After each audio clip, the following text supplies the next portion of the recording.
Outlet पर होगा आपके सारे फिजिक्स के इंस्टीट्यूट मैथ्स का सफाया। बस अपने फोन से क्वेश्चन की फोटो खींचो, क्रॉप करो और तुरंत वीडियो सोल्यूशन पाओ। डाउनलोड कीजिए डाउटनेट ऐप अभी या फिर व्हाट्सएप कीजिए अपने डाउट्स 8 400 400 400 पर। यहाँ पर बोल रहा है इस क्वेश्चन में कि एक स्मॉल ब्लॉक को क्या है सॉर्ट किया जाता है। ठीक है, तो यहाँ पर हम देख सकते हैं चार ऑप्शन है।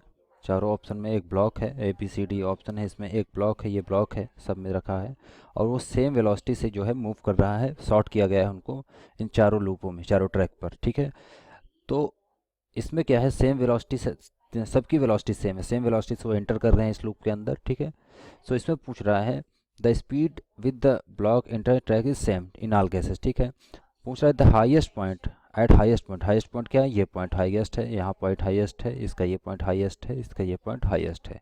तो इस पॉइंट पे जब ब्लॉक पहुंचता है eight highest point of the track, the normal reaction is maximum in.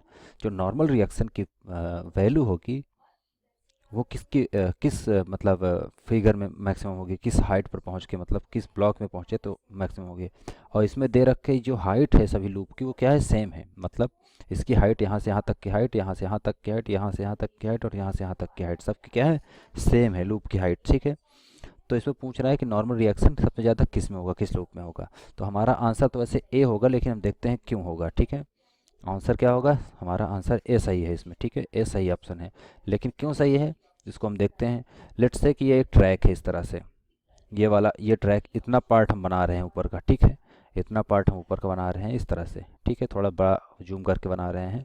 तो यहाँ पर देखें तो मैक्सिमम पॉइंट पर ये ब्लॉक, लेट से ये ब्लॉक पहुँच चुका है। ठीक है, ये मैक्सिमम पॉइंट पर ब्लॉक है।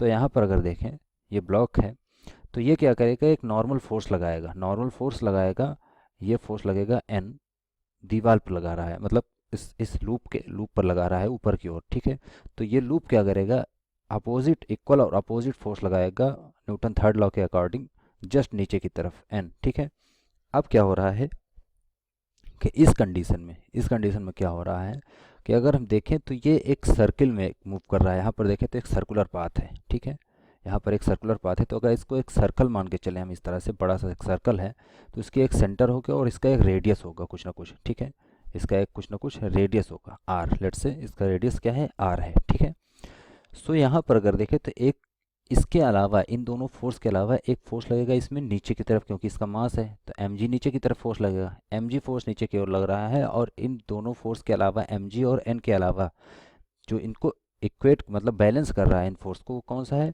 वो है हमारा सेंट्रीपिटल फोर्स। सेंट्रीपिटल फोर्स लग रहा है क्योंकि एक सर्कल में मूव कर रहे हैं। ठीक है, सर्कुलर मोशन है, तो यहाँ पर क्या होगा, इन दोनों फोर्स को जो है बैलेंस करेगा, वो कौन सा फोर्स होगा, वो होगा सेंट्रीपिटल फोर्स। तो हमारे पास इक्वेशन आ जाएगी इस तरह से। यहाँ से अगर देखें तो एम वी स्क्वायर, जो कि सेंट्रीपिटल फोर्स होता है, M V square by R, ये इक्वल होगा हमारे किसके, नॉर्मल रिएक्शन और प्लस एम जी के, क्योंकि ये दोनों नीचे की तरफ डायरेक्टेड हैं। ठीक है, तो ये इसके इक्वल है। तो यहाँ अगर देखें हम, यहाँ अगर देखें तो जो आर है 1/r, सॉरी, जो रेडियस है, आर क्या है, रेडियस है इस लूप की। तो रेडियस जो है 1/r, ये इन्वर्सली प्रोपोर्शनल है किसके, एन के।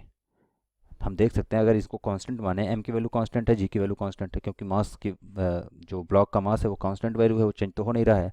जी की वैल्यू भी कांस्टेंट है, 9.8 मीटर पर सेकंड स्क्वायर एक्सेलरेशन है। ठीक है, वी उसकी चेंज हो रही है, लेकिन वी का यहाँ पर पिक्चर नहीं है। अगर हम आर और एन की बात करते हैं यहाँ पर, तो यहाँ पर देख सकते हैं हम कि जो एन है, नॉर्मल रिएक्शन है, वो किसके, वो जो है आर, जो है सर्कल की जो लूप का रेडियस है, उसके क्या है, इन्वर्सली प्रोपोर्शनल है। हम यहाँ से देख सकते हैं। ठीक है, अगर सबको कांस्टेंट माने तो हम इसलिए यहाँ कह सकते हैं, यहाँ पर हम कह सकते हैं कि जितनी छोटी रेडियस होगी लूप की, उतना ज़्यादा क्या होगा, नॉर्मल जो है नॉर्मल फोर्स होगा, उतना ज़्यादा नॉर्मल फोर्स की वैल्यू होगी, मैग्नीट्यूड होगा।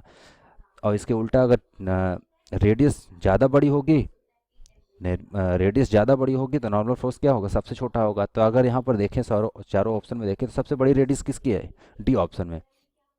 डी ऑप्शन में देखते हैं तो रेडियस इसमें क्या है, बड़ी हो रही है, मतलब बहुत दूर तक इसका जो डायमीटर जो फैल रहा है, अगर देखें इसको तो बहुत दूर तक है। तो इसमें जो होगा, इसमें अगर देखें तो रेडियस काफ़ी बड़ी है, इसका देखें थोड़ा सा इससे कम है, इसका देखें तो एकदम सर्कुलर है। ठीक है, लेकिन इसका देखें तो सबसे शॉर्टेस्ट रेडियस है इसमें, तो सबसे शॉर्टेस्ट रेडियस है, इसलिए सबसे ज़्यादा फोर्स यहाँ पर जब ब्लॉक आएगा तो इसमें लगेगा नॉर्मल फोर्स, इसलिए हमारा ए ऑप्शन जो है करेक्ट होगा इसके लिए। ठीक है, ये हमारा आंसर होगा इसलिए।